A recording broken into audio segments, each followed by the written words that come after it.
The Tigers overwhelmed by the Tide, and we got to break it down on the Hannycast. The Hannycast, a weekly LSU football film study with Charles Hannigriff and former LSU tight end Richard Dickson. Now to break down the Tiger tape, here's Charles and Richard. Well, welcome into this week's version of the Hannycast. I'm Charles Hannigriff, along with former Tiger Richard Dickson. And LSU just completely dominated a 42-13 loss to Alabama. This one stings for a lot of reasons. This was a de facto playoff elimination game, Rich. A third loss is going to make it really hard. Probably takes that off the table. Everything was sort of set up. LSU had the game in Tiger Stadium. The crowd was electric. The weather held up enough that nobody left before the game started. And right out of the chute, Alabama took control of this game and never really let up.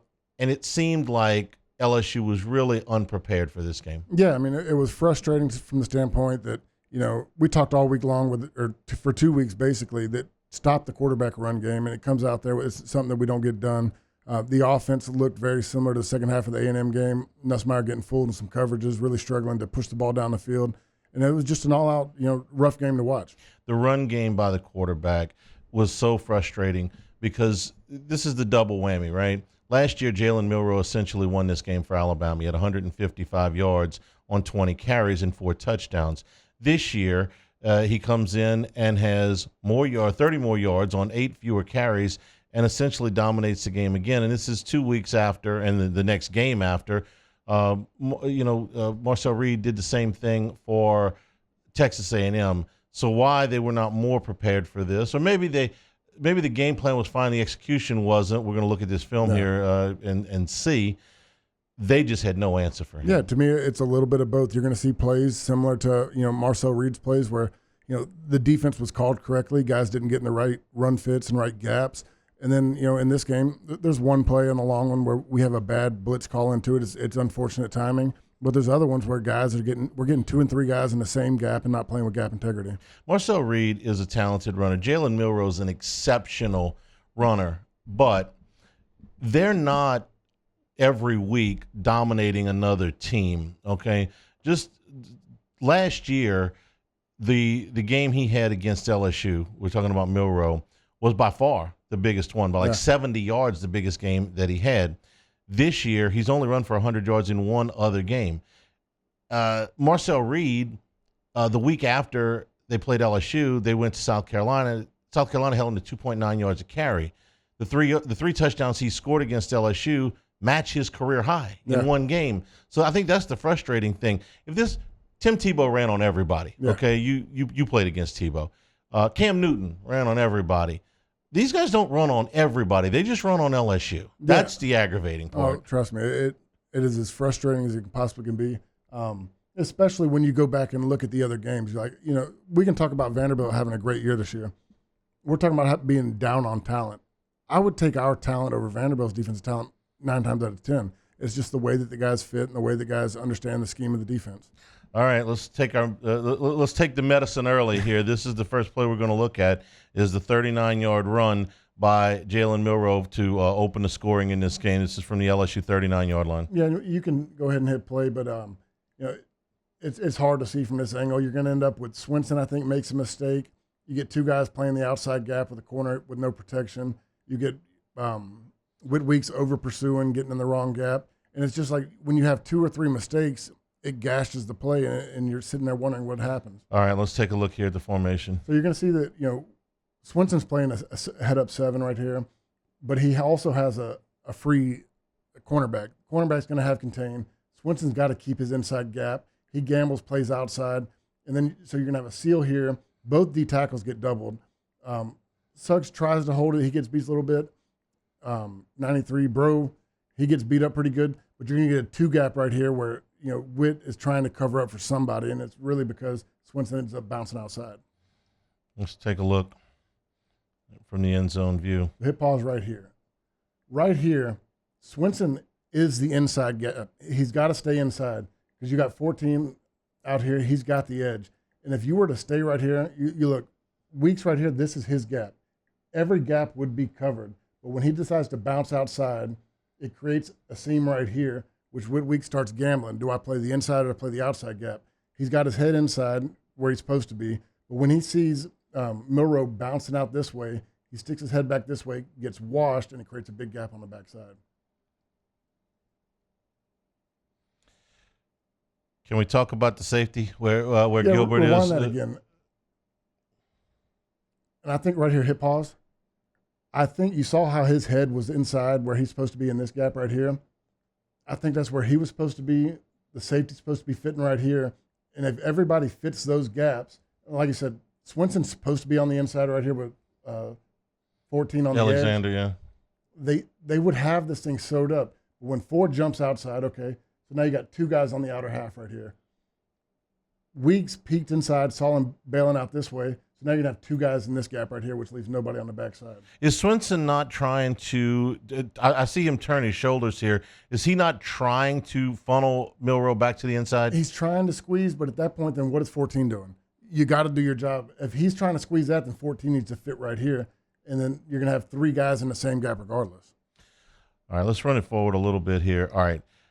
Now, now 40, now Gilbert has 2, committed well, 4, 14. You got 4 guys carrying 1 gap and nobody on the backside. And look, Bro got washed right there. He's a young guy. He's got to learn, get more physical. But he just straight up gets beat right there, washed.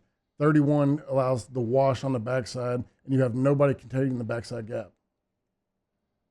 Which, look, Weeks has been our best defensive player. My assumption, just by watching the snaps, that was his role, is to stay on that backside. You see any more from the wide side here? You'll see a bigger picture if you let it go just a little bit. Press pause at the mesh point. So right there, this is a run design to the right. At 4 right here looks pretty good, but this is right when he's trying to fight back outside. You got 14 filling in right here. Milroe wants to bring the ball here. But when he jumps outside, 14 stays outside. Look, Whitweek's got to fit this gap right here. And I get what he's saying. He's got his head in there. He's looking at Milroe.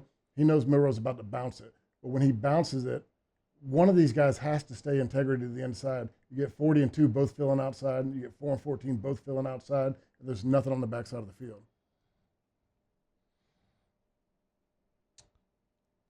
I don't think he ever got touched. No, he didn't get touched. And I put LSU in a 7-0 hole. They would never lead in this game. We're brought to you by Marucci Sports, founded and operated by current and former big leaguers. Hey, the Hitter's House, 5801 Segan Lane, undergoing some changes right now, some real good improvements coming to the Hitter's House. You can be a member, 24/7 access to the members-only cages, bullpen cage reservation opportunities, 15% retail store discount. Like I said, some great things coming to the retail store. All the Marucci aluminum composite bats are available there. New Hitter's House at 1801 Airline Drive in Metairie. I tell you what, they got some great expansions coming up with the Hitter's Houses and the retail opportunities with them. For more information, go to maruccisports.com. Okay, you found a positive play, bless your heart. This was 2nd and 10 from midfield. This is LSU's first possession, and Caden Durham is going to get loose. Yeah, you're going to see that I'm not sure what the read is on here, but you're going to see, Nussmeier sees something that they've been coached up on. They motion back to the pistol formation, which we've talked a lot about, especially last week. That evens the field. When we're in pistol, it's really hard to tell which side of the ball we're running to. But when we get over there, they're going to make an adjustment. Once they go to pistol, you're going to see the safety's going to carry the running back here. Once they go to pistol, he goes on the backside, and it opens up the gap up the middle of the field. Let's watch it. Trips to the near side. So watch. We go to pistol, the safety, Ocean Springs boy, Bray Hubbard, goes over to the left side.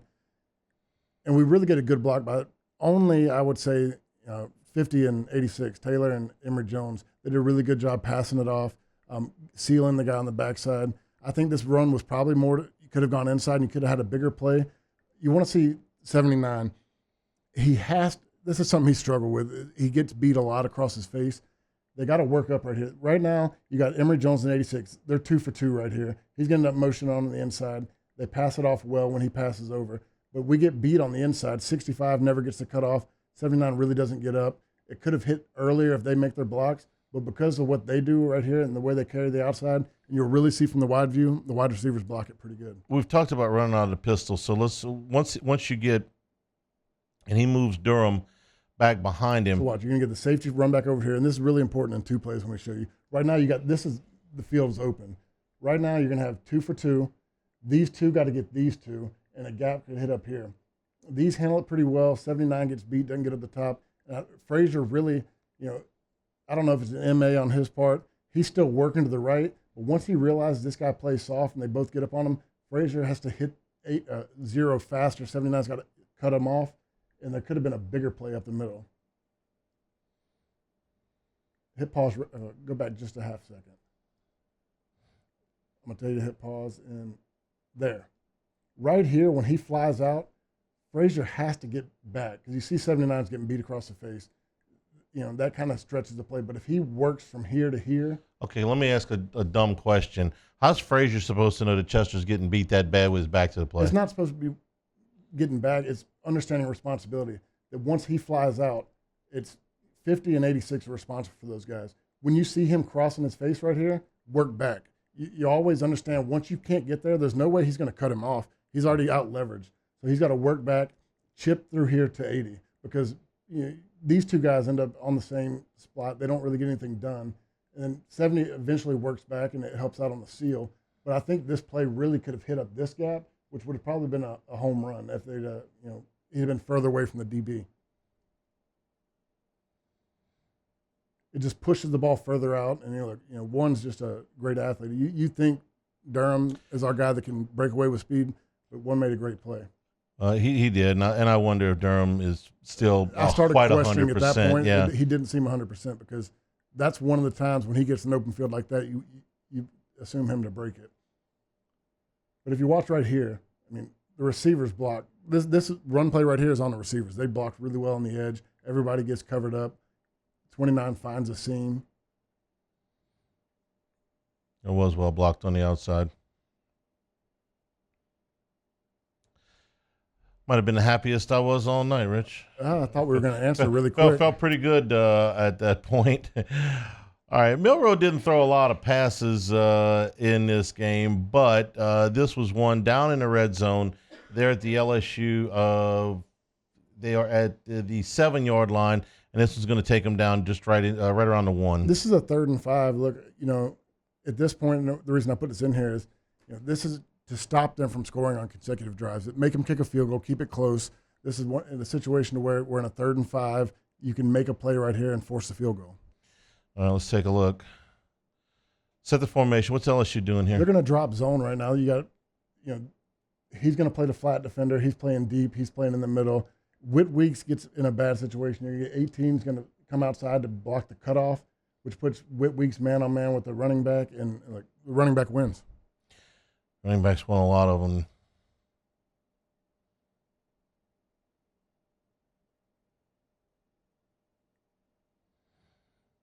Just a little circle route. What you call it? It's an angle route. Yeah. He's going to start outside and come back in. I'm really confused by what Swenson's doing right here. You're going to have an off-ball tight end. He's playing off the ball.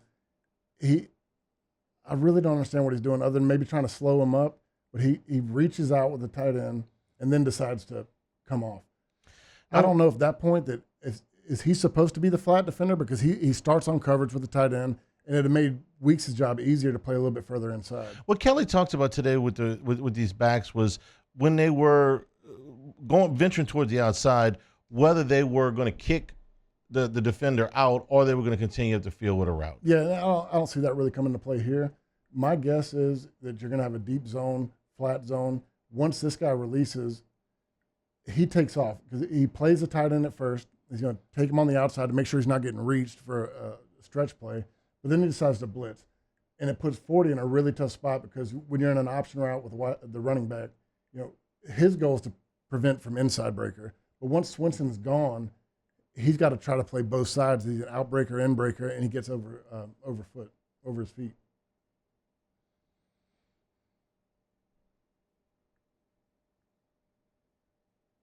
Which all in all, it wasn't greatly covered on the backside. You're going to see, rewind it real back and watch number 5. He could have probably hit the touchdown right here where Burns' eyes are all the way inside, and he's running like a little seam post. Dealer's choice, if you will. All right, that made it a 14-3 ball game. We're brought to you by Dependable Storage, now with 8 locations in Louisiana and 1 in Gulfport, Mississippi. Check out the new facilities in Slidell and Youngsville. They'll match any competitor's pricing, convenient online rentals, and payments with free use of their moving truck for new rental move-ins. Clean, secure, and conveniently located. Check out the website at dependablestorage.com for locations, pricing, and rentals. Like Skip always says, Dependable Storage wants your stuff. Okay, we're going to move forward here to another run by Caden Durham. This one doesn't bust for nearly as much, and you say Alabama made an adjustment here. Yeah, it's the exact same run play. We just don't motion to it. We get straight to it out of the huddle. But you're going to see where 18 earlier when we had him on the right side, he motioned over to the left. He stays in the box the whole time right here. There's going to be another check play. They make the check. You're going to see the linebacker point over to the right, which kind of concerns me that they understand what we're trying to do right here. He starts pointing to where the play's going. They keep the safety in the box.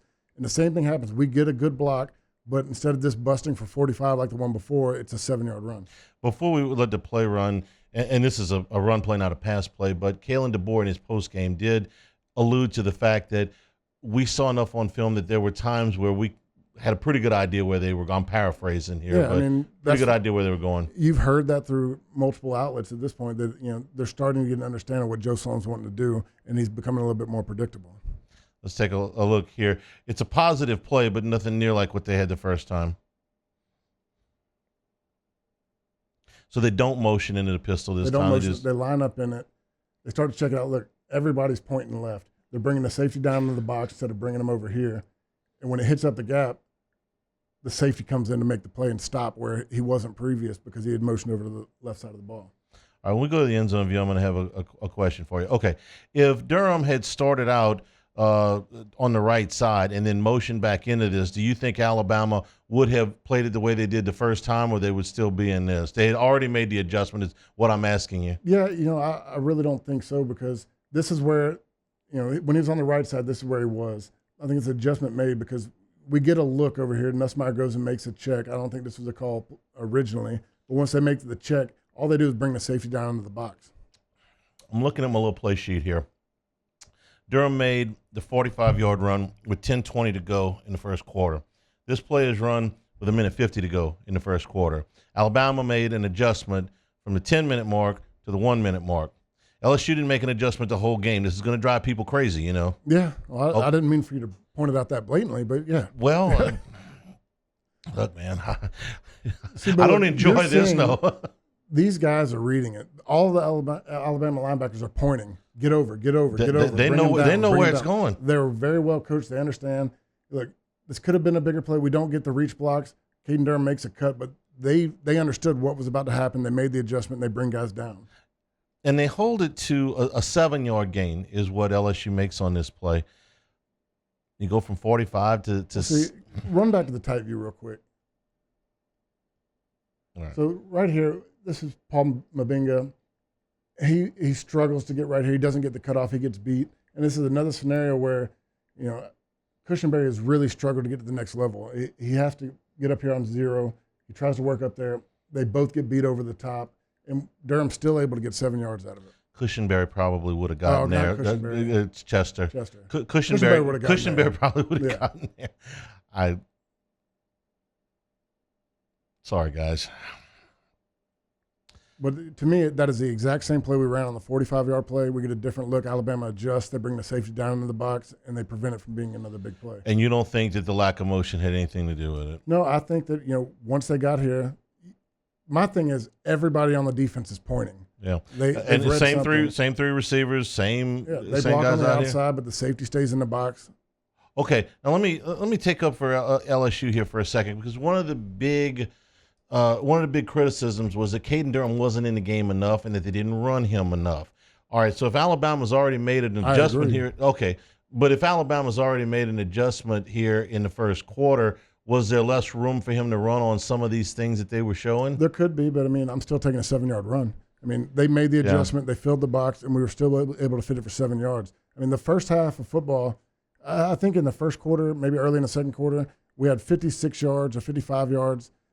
double what we had against A&M, and then it just we went away from it. And I get that they busted out in the second half, get a bigger lead, but we completely abandoned the run game. We're brought to you by Lake Urgent Care, 25 years of experience dedicated to providing quality care close to home. They treat minor illnesses and injuries for ages 3 months and up at 17 convenient locations, including Baton Rouge, Hammond, Livingston, and Ascension Parish, plus occupational health and weight loss solutions. As a seamless extension of Our Lady of the Lake, patients can access care from anywhere with the My Client Patient portal. Our urgent care centers are open 7 days a week. Simply walk in, check in online, or schedule a virtual care visit at lakeurgentcare.com. Okay, this ends up being an incomplete pass, but they didn't throw a whole lot of balls over the top. Maybe the weather had something to do with that, but they had some opportunities, and this is one that they missed. This might be the one that that kind of scared him away from it, because he is their most sure-handed receiver. He gets the look he wants. We're in cover one man. Everybody's running man. I don't know what Sage is doing right there. But look, 14 just gets beat. I mean, he can't run with Williams. Not a lot of people can, but you've got to have help over the top. And I'm not sure what Sage is doing. All right, let's you said it's cover one, and you can't really see it on this thing, but it's raining at this point. I remember this. I remember this play. So you're going to have man on man with 14 on Williams. You got 2 covering the slot Gilbert, receiver. yeah. You're going to have the safety over the top free. But for some reason, he helps out Gilbert instead of where, in my opinion, all eyes should be on Williams. Watch it from this angle one more time. If this ball is well thrown, or if it's not raining, this is a touchdown. It's as good as it can be thrown. He gets both hands on it. It's a little out front. He makes his catch 9 out of 10 times. But if you watch the front, look, their offense line did a great job. We didn't get pressure here. They push him back. They throw it deep. You can't throw it much better. I mean, he gets it in his hands. Thank God it was pouring down. This was the hardest it rained in the whole game. Yeah, okay. Let's take a look here. If I'm watching this. They're trying to – Penn ends up coming on this play. I think it's more of a green dog. I think he either has the back or tight end, whichever one stays in. Okay. He comes in off the blitz. But where I'm really concerned is Sage. We're playing heavy over the right side. I'm not sure if he's trying to help anyone out over there, but you're getting Ryan Williams free. I mean, that's their biggest threat. I want Sage playing more in the middle right here, because you're already showing what you're doing. Williams is to the far outside. So hit pause right here. Okay. Sage's eyes have already gone to the crosser. He's looking at helping over to safety instead of getting depth right here to help the cornerback. Oof. And look, 14's been our best cornerback. Williams is probably the best receiver in the SEC. You got to help out on that. Yeah, he's a special talent. We talked about whether they would go with him or just wherever he ended up. That's who took him. He only ended up with 2 catches in the game, but with what Milroe did, it didn't matter. I will say, we talked about that. 14 swapped sides of the field in this game. He played on the right side and left side. All right, this is one of the plays that LSU did a good job on. This is the 4th and 1 where LSU stops it for no gain and takes a football. This is from the LSU 40-yard line. Swinson makes this play. I mean, this is his best play of the game. I want to say that, I'm surprised this didn't get the first down, but the way that Swinson blows up the tight end, he runs him straight into the running back, left him really no option. We're going to get our tackle. I think it's Bro here. He gets beat pretty bad. Not sure what he's doing, looping inside. But you got to watch Swinson. The play he makes, he drives the guy into the backfield and really stops the play. Let's watch it here.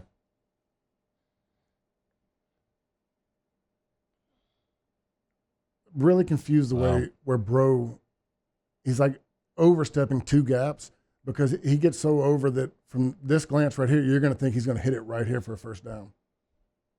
But watch what Swinson does. He drives this tight end into the running back's lap. Sure did.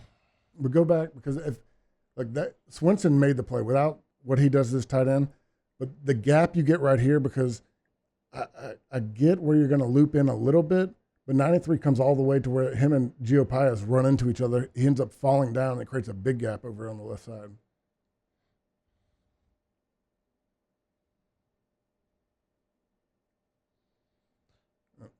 Thankfully, Swinson made the play. And you'll see it good from here. I mean, he drives this tight end into the mesh point. He forced the ball out of where they were trying to go.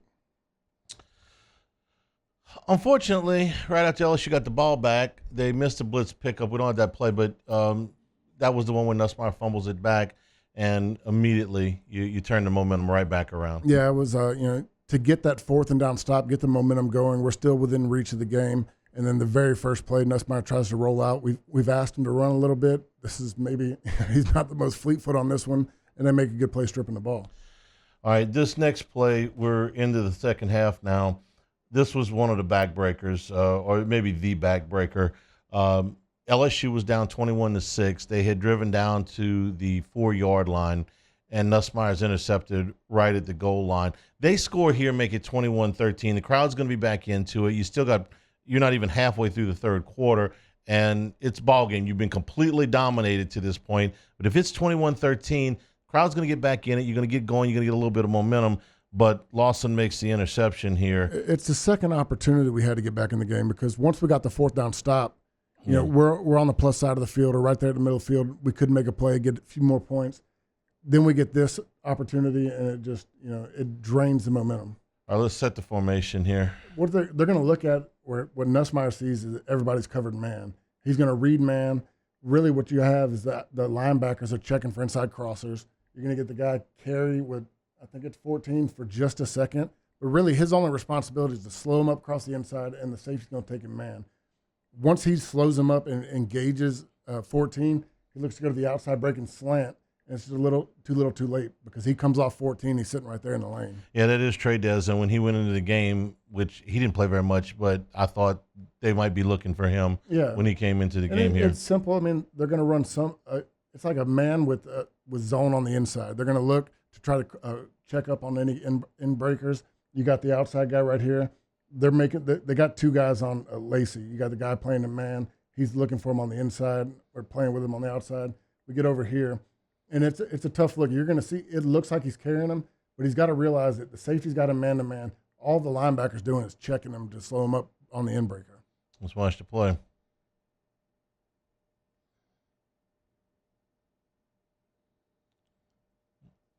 He was down for the touchback, so they don't even get pinned in bad field position here. Let's watch it from the end zone. Hindsight's 20/20. I wish he would have realized what the coverage was. He'd have come off and hit Williams in the flat, which would give him a better chance to score. But you're going to see what he sees, and maybe better from the outside view. I think it's 0. All he does is check Green on the inside breaker, not realizing the safety already has a man. He thinks both guys are carrying. And the second he goes to throw, 0 comes off of it, and he's sitting in the lane and makes a pick. He checks him right here. And the second he engaged 14, Nuss had already made up his mind. I don't know that Daniels is really open either, even if that ball gets by him. No, I think he's open. Well, you'll see it pretty good from over here. And because 14's going to carry. Right okay, there. He's open. He might have got it in there. Better view there. Run it back real quick, and I see where he makes up his mind. If you watch Bray Hubbard, number 18, he's got a man. He's going to check the inside and come off. When he engaged in him, Nuss just read full man and sold out on the outside slant. But what frustrates me is I feel like coordinators are starting to be able to confuse Nuss because they did it against A&M. They started playing that match man to where guys would carry him for a little bit and fall off. There's another play I really wanted on here. That I just didn't find the exact play, is where Anderson on a deep crossing route, same thing, the corner carries the wide receiver on a post route, and right when he breaks off, he bails out to the backside deep zone, and he almost picks it. Anderson makes a great job breaking it up. What do you do about that? You watch more film. You got to understand what they're doing. You got to understand that they're not always, what they're showing you is not what you're going to get, and understand that they're playing a certain, if a guy's beat too easily, he probably didn't have a man. He's just carrying him shortly. We're brought to you by Bayou Apparel, helping local businesses communicate their message since 2009. It's one of only a few local LSU official licensees. Bayou Apparel offers the highest quality products to showcase your brand, whether you've got an established one or a new one. Bayou Apparel design experts help you create eye-catching designs that fit your company's message. They do logos, event T-shirts, and promotional items for your business. Call 225-928-9090 or go to the website at BayouApparel.com. This is, well, I call the other play the backbreaker, so I can't really call this one the backbreaker. This just kind of finished it off. This is the 72-yard run by Milroe that essentially put the final dagger in here. Yeah, and this is one where you heard Brian Kelly talking in the press conference. One of them was misfits, which showed you end up with 4 guys and 2 gaps that open up the backside. This is just a tough break. I mean, we call a blitz into it. Guys get washed on the blitz, and they end up creating a big seam.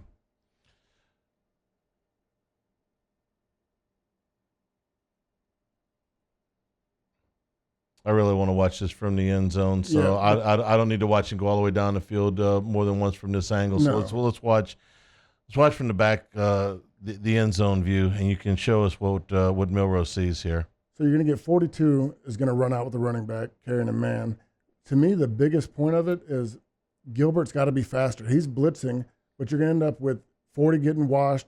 Swinson, this is a bad play by him because he's got to understand when you get a down blocker on the tackle, he's got to come off his ass screaming to blow up the guy that's trying to do the kick out. He gets up the field, it creates a big seam on the backside. You get Gilbert just run straight up the back of Suggs or Shan, whoever's playing that. It's Shan, I believe.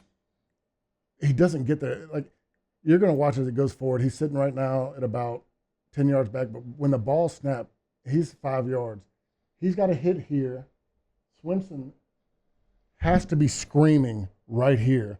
You see him, like, it's almost like he read pass on the whole deal. He's getting up the field. When you get the down blocker, he's got to be off this tackle's butt, hitting this guy in the middle, which would have stopped this way. Gilbert, he's on the blitz, but where is he going? I don't know, because this guy's pulling. He's got to be screaming right through here. And even though they're talking about it's a bad call into it because, look, it's a 74-yard run for a reason. But if everybody played their exact technique, it's a shorter gain. You make it a little bit more tougher for him to get wide open. But when you hit play, watch for Gilbert. He's too slow. You get 3 guys in the same gap. Swinson gets way up the field and gets knocked on his butt, and there's really nothing you can do.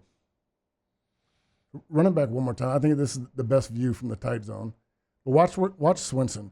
When the second they snap the ball, right there, there's way too much gap between him and the tackle. When the tackle blocks down, you know it's a block down kick out. I mean, you've been taught that since you were down kick. Yeah.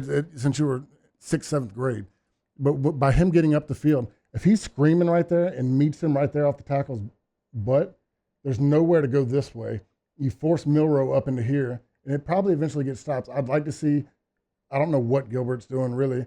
He's supposed to be blitzing, but he runs straight up the nose tackle's butt. Weeks gets washed on his blitz. And all that being said, if Swinson comes down on the down kick out, he's got to stop it right there, and it makes the play slower. It doesn't allow him just to gash and go. There's the gash, and there's the go. I can make it go forward, too. All right. Anything else from the wide view here? The only other thing I would say that you can see better. It's just a bad angle on Sage Ryan. Sage Ryan plays up and tries to, I don't know, it's something that you've been taught for a long time too.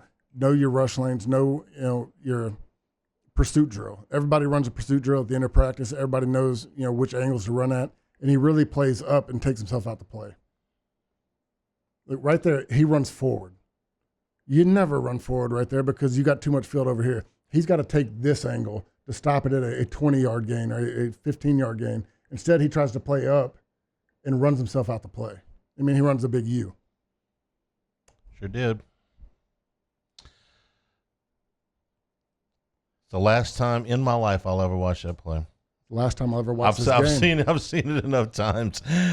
Dana Brown, the law office of O.C. Brown, bring you today's Hannycast. We've always trusted Dana and his team of attorneys for multiple things that we've needed from a legal standpoint in our lives. You can trust them to be your law firm for a lifetime, family-owned and operated. Dana's carried on his father O.C.'s legacy for the last 30 years. They truly should be your own first and only call, and the first consultation is always free. Call them at 343-1111 on the web. It's O.C. Brown, OSSIEBrown.com.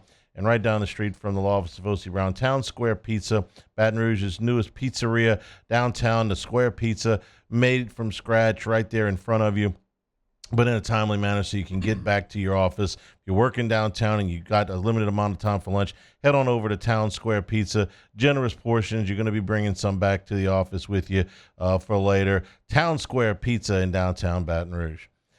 Okay, this is a 4th down and 5 at Alabama's 21. This is about 3.5 minutes, a little over 3 minutes into the fourth quarter. And this pass is complete, but it is short of the first down. And the most frustrating thing to me is you got to score in the red zone. This is our 4th or 5th time getting down inside the red zone, and you look at the scoreboard, we only have 6 points. All right, we'll watch it first, and then we'll come back and. This is 4th and 5, do or die. You got to keep going. I think the big thing you're going to see from the wide view is Lacey's got to be stronger. He gets shoved, gets pushed off his route. I think Nussmeier had made up his mind where he's going with the ball. And once Lacey's pushed out, he's kind of lost. He panics and dumps it off because if you see really from the wide view, if he comes back to the left side of the field, there's better options on a 4th and 5 play instead of dumping it to the running back who's got a zone defender sitting right there to make the play.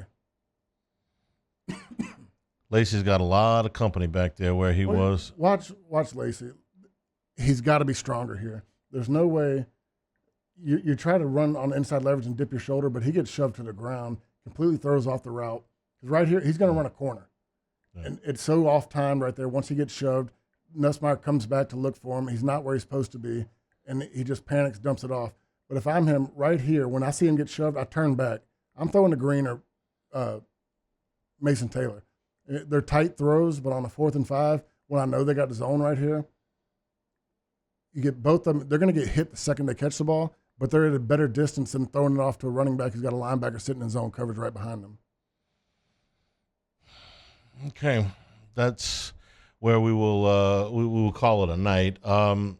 Rich, after if you're the psychological is what I'm going to talk about. We know what the physical is. Okay, they got 3 more games. They're 3 games against teams that Vanderbilt's having a terrific year for Vanderbilt, but Florida's down their 3rd-string quarterback. DJ Lagway is going to try to go this week, and then Oklahoma's having one of their worst seasons in the last quarter century. So without the playoffs on the line, without an opponent that's having a stellar year, and with all due respect to Vandy, you got to keep this group engaged.